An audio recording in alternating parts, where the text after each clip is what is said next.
Good morning বলবো না, দুপুরবেলা ষষ্ঠী নিচ্ছে। আর আজকে কিন্তু হ্যাঁ সবার বাড়িতেই জামাই ষষ্ঠী। আর আজকে আমাদের ওই বাড়িতে যেহেতু অত নিয়ম নেই, ষষ্ঠী পুজোটা বেসিক্যালি আমাদের এই বাড়িতে, তো আমরা আজকে এই বাড়িতে থাকছি আর সানডেতে আমরা ওই বাড়িতে যাব। তো এখন দেখো আমি ফুললি রেডি হয়ে পড়ছি। আর শাড়ির কালারটা কি ভীষণ দারুণ, তাই নয় কি? এগুলো কিন্তু সব আমার বিয়ের সময় কেনা, যে বিয়ের এটা এই পারপাস ওই পারপাস সেগুলো কেনা। তো এই শাড়িটা পরা হয়নি, আমি পরে দিলাম এই শাড়িটা। আর এই শাড়িটা কিন্তু মায়ের, মানে আমার শাশুড়ি মায়ের। তো মা বললো আগে তুমি পরো তারপর আমি পরবো। তো আর এই ব্লাউজটা মনে হচ্ছে সেটা কিন্তু আমার আশীর্বাদে, তোমাদেরকে আমি দেখিয়েছিলাম। তো যাই হোক, বেশি কথা বলবো না, একদমই ছোট দেবে। ছোটদা ভাইয়ারা সবাই চলে এসেছে, আমি ষষ্ঠী শেষ করে তারপর আবার কাজ আছে। তো আই থিঙ্ক ইভিনিংয়ে ভাই আসবে আর বাবা আসবে কিনা ঠিক নেই, নট শিওর। তো আজকে চলো, আর তোমরা বলো তো আমাকে এই শাড়িটা পরে কেমন লাগছে। আপাতত আমার তো ভালোই লাগছে, আর ওকেও দেখতে পেলে যে আমরা ম্যাচ করেছি দুজনেই। তো চলো বেশি বকবক না করে ষষ্ঠীটা শুরু করা যাক। চলো ষষ্ঠী শুরু হওয়ার আগে তোমাদেরকে দেখিয়ে দেই যে আমাদের তরফ থেকে মায়ের জন্য কি উপহার আছে। আসলে বেশি কিছু না, মায়ের জন্য খুব সুন্দর একটা গরদের শাড়ি নিয়েছি। আমার না শাড়িটা এক দেখাতেই পছন্দ হয়ে গিয়েছিল, গোল্ডেনের মধ্যে হাতের কাজ করা, সবগুলোই কিন্তু হাতের কাজ, আর পাটটা লাল। মানে পুজোর মধ্যে এই শাড়িটা যখন পরা হবে আমাদের বাড়ির পুজোতে, সেটা কিন্তু ভারী সুন্দর লাগবে। এবার চলো শাড়িটাকে গুছিয়ে নিয়ে এবার চলো ওই ঘরে যাই, ষষ্ঠীটা নিয়ে নিই।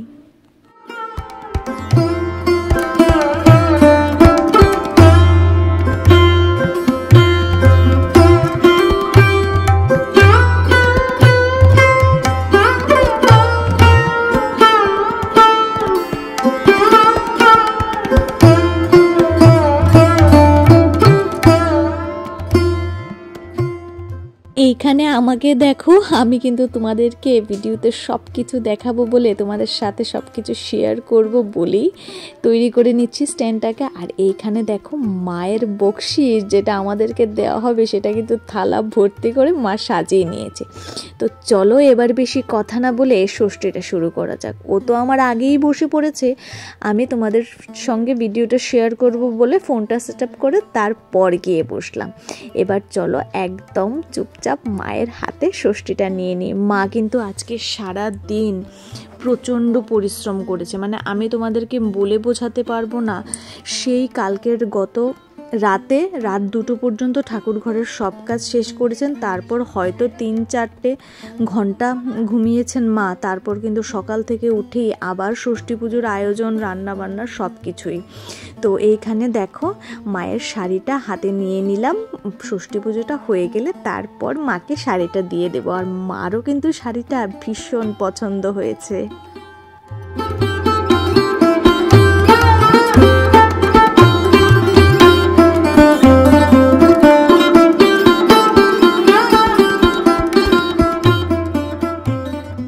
আজকের এই ষষ্ঠী কেন পালন করা হয় আমি যতটুকু জানি তোমাদের সঙ্গে চলো জিনিসটা শেয়ার করে নিই। আর তোমরা জেনে থাকলেও কিন্তু নিচে কমেন্ট সেকশনে বাড়ে। জ্ঞান যদি কাউকে দেওয়া হয় তাহলে কিন্তু সেটা বাড়ে, কমে না। তো চলো তোমাদের সঙ্গে এবার শেয়ার করে নিই। ষষ্ঠী কিন্তু বাংলা অর্থে ষষ্ঠী হলেন একজন হিন্দু দেবী, যাকে নেপাল ও ভারতের শিশুদের কল্যাণদাতা এবং রক্ষাকর্তা হিসাবে পুজো করা হয়। তিনি গাছপালা এবং প্রজননের দেবী, এবং বিশ্বাস করা হয় যে তিনি সন্তান দান করেন এবং প্রসবের সময় সহায়তা করেন। তাকে প্রায়শই মাতৃত্বের মতো চিত্রিত করা হয়। একটি বেড়াল চড়ে এবং এক বা একাধিক শিশুকে লালন পালন করে। তিনি একটি মাটির কলস, একটি বটগাছ বা তার অংশ বা এই জাতির গাছের নিচে একটি লাল পাথর সহ বিভিন্ন রূপে প্রতীকীভাবে প্রতিনিধিত্ব করা হয়। ষষ্ঠীতলা নামে পরিচিত বহিরঙ্গন স্থানগুলিও তার পুজোর জন্য কিন্তু পবিত্র।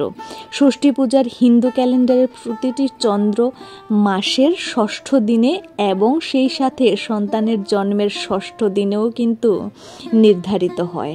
গর্ভধারণ করতে ইচ্ছুক বন্ধ মহিলারা এবং মায়েরা তাদের সন্তানদের সুরক্ষা নিশ্চিন্ত করেন এই ষষ্ঠী পুজোর দ্বারা। বেশিরভাগ পণ্ডিত বিশ্বাস করেন এই ষষ্ঠীর শেকড় হিন্দু লোক ঐতিহ্যের মধ্যে পাওয়া যায়।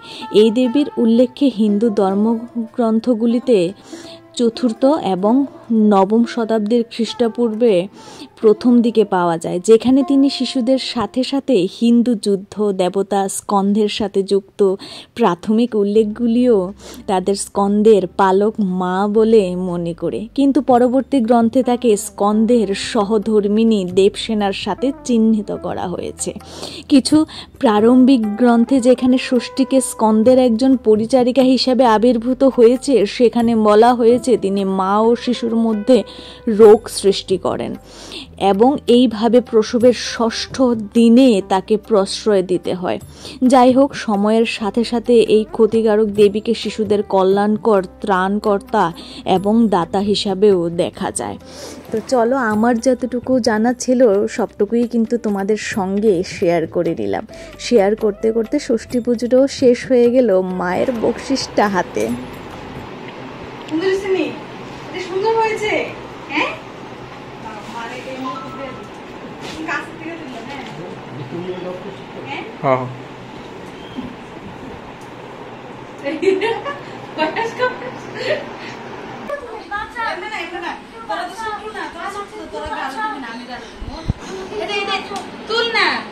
এখানে দেখো ছোটদি ভাই, ছোটদা ভাই, গাবলু, মুক্তা সব এসে পড়েছে। আর মুক্তাকে তো তোমরা অনেকেই চেনো, আর যারা চেনো না তাদেরকে বলে দিই, মুক্তা হলো আমার মামির মেয়ে, মানে ওর মামির মেয়ে। তো ওকেও মা ষষ্ঠী দিয়েছে। এখন দেখো ছোটদি ভাই, ছোটদা ভাই, মনে হচ্ছে সেই গানটা গায় যে ঠাকুর জামাই এলো বাড়িতে, ও ননদি ঠাকুর জামাই এলো বাড়িতে। আসলে বাড়িঘরের মধ্যে মাঝে মধ্যে এরকম গেট টুগেদার হলে কিন্তু মন্দ নয়, তাই নয় কি? এবার তোমরা অনেকেই বলবে ষষ্ঠীতে ওই বাড়িতে কেন যাওনি? আসলে ওই বাড়িতে ষষ্ঠীর নিয়ম নেই, কিন্তু আমার মায়ের হাতের রান্নাটা বাকি রইল, সেটা কালকে হবে রবিবারে। তো এইখানে দেখো এত আয়োজন কাদের জন্য সেটাও তোমাদেরকে বলছি, একটু ওয়েট করো, জানতে পারবে। জানি তো আমার মেয়েটা, হ্যাঁ। আর এই আঙ্কেলটাকে চেনো নি? এই আঙ্কেলটা তুমি দেখো নি? এই আঙ্কেলটাকে না, হ্যাঁ, কোনোদিনও দেখো নি? আমার ভিডিওতেও দেখো নি তুমি? হ্যাঁ, আঙ্কেলের সাথে কথা বলেছো? হ্যাঁ, বলেছো? বাজাবো। এবার নিশ্চয়ই বুঝতে পারছো এতগুলো খাবার দাবার আয়োজন কাদের জন্য। দেখো, বাবা, ভাই, মা, দাদা, সন্তাই সবাই এসেছে। এক্সপেক্ট করেছিলাম যে বৌদিও আসবে, তো ছোট্টটির শরীরটা একটু খারাপ, তো সেই জন্য বৌদির আর আসা হলো না। কিছুদিন পরেই কিন্তু বৌদি, দাদা সবাই আসবে। তো এইখানে দেখো, এবার ভাবছো মা নিচে কেন বসে আছে? আসলে মা আর জুই মিলে নিচে যে ষষ্ঠীর ফুলগুলো ছিল সেগুলোকে তুলে নিচ্ছে, তুলে ওই ঘরটাকে রেখে দেওয়া হবে। আর এইখানে দেখো, ছোটদা ভাই বললো যে মিষ্টি খাবে না, তার জোর করে আমি দুটো ফল দিলাম, সেটাই খাচ্ছে। আসলে আজকের দিনে খুব ইচ্ছে ছিল বাড়িতে যাব, যেহেতু যাওয়া হয়নি, তো সেহেতু মা, বাবা, ভাইকেই আমি ডেকে নিলাম, ওরাও চলে এলো। আর এখানে তো আমার সন্তাই আর গাবলু সোনা আগে থেকেই বসে আছে, তো ওরা দুজন বসে বসে আড্ডা মারছে। আসলে ওদেরকে দেখলে নিজের ছোটোবেলাটা যেন চোখের সামনে চলে আসে, তাই নয় কি? ছোটোবেলায় যখন ভাই বোন বন্ধুবান্ধব বাড়িতে আসতো, আমরাও আড্ডা মারতে কত ভালোবাসতাম, তাই নয় কি? কিছু স্মৃতি আবছা হয়ে গেছে, কিছু একদম তরতাজা হয়ে এখনও মনের কোণে বসে আছে। তোমাদের সবারও কি আমার মতো কিছু স্মৃতি আছে? তাহলে সেগুলো কমেন্ট সেকশনে লিখে জানাও। তো এইখানে ওদেরকে মিষ্টি, ফল এগুলো দিয়ে দিলাম। আজকে যেহেতু ইচ্ছে ছিল বাড়িতে যাওয়ার, তো সেহেতু বাবা মাকে সবাইকেই ডেকে নিলাম। তো ও আবার বেরোবে, তো ও আসার আগেই বাবা ওরা চলে যাবেন, তো ও প্রণাম করে এবার বেরিয়ে পড়ছে। আর এখানে ছোটদি ভাইও আসছে, বেশিক্ষণ থাকবে না, কারণ ছোটদা ভাইয়েরও কাজ আছে, ওই জন্য বাড়ি চলে যাবে। আর এইখানে দেখো মা বসে আছে, আর মাকে আজকে এতটা চুপচাপ লাগছে, কারণ মায়ের শরীরটা প্রচণ্ড খারাপ। হঠাৎ করে জানি না কি হলো, শরীরটা এত খারাপ হয়ে গেছে। আর আমার ভাইকে তো তোমরা সবাই চেনো। তো এখানে দেখো আমি ইলিশ মাছ ভেজে নিচ্ছি, আর মা আগে থেকেই মাংস রান্না করে রেখেছে। সবগুলো ইলিশ মাছই ভেজেছি, আর লাস্ট 2 পিস আছে সেটাকেও আমি ভেজে নিয়েছি। এবার ভেজে নিয়ে বাবা, ভাই, দাদা, সন্টাইকে আগে খাবার দিয়ে দিয়েছি। আর মা একটু শুয়েছে। ওই যে বললাম শরীরটা ইদানিং মার খারাপ যাচ্ছে, হয়তো বা প্রেশারটা হঠাৎ করেই লো হয়ে যাচ্ছে। তো যাই হোক, মাকে বললাম যে কালকে যেন ডক্টরটা দেখিয়ে নেয়।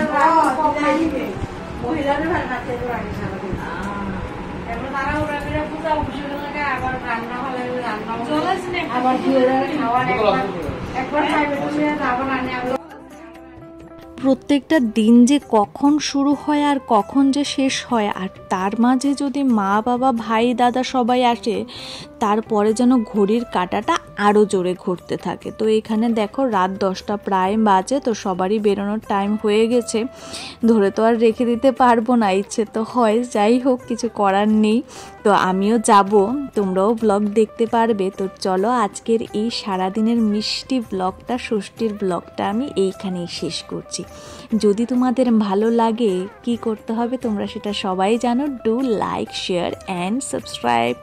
তো চলো, গাড়িটা এখন ছেড়ে দেবে, মনটা খারাপ, তবুও মনের উপর পাথর রেখে টাটা তো বলতেই হবে, বিদায় তো জানাতেই হবে। তো সবাই তোমরা খুব ভালো থেকো, খুব খুব খুব ভালো থাকো, stay happy and stay healthy. আর আজকের ব্লগটা আমি এইখানেই শেষ করছি। তোমাদের যার যার ভালো লাগে নিচে কিন্তু কমেন্ট সেকশনে আমাকে জানাতে একদম ভুলো না।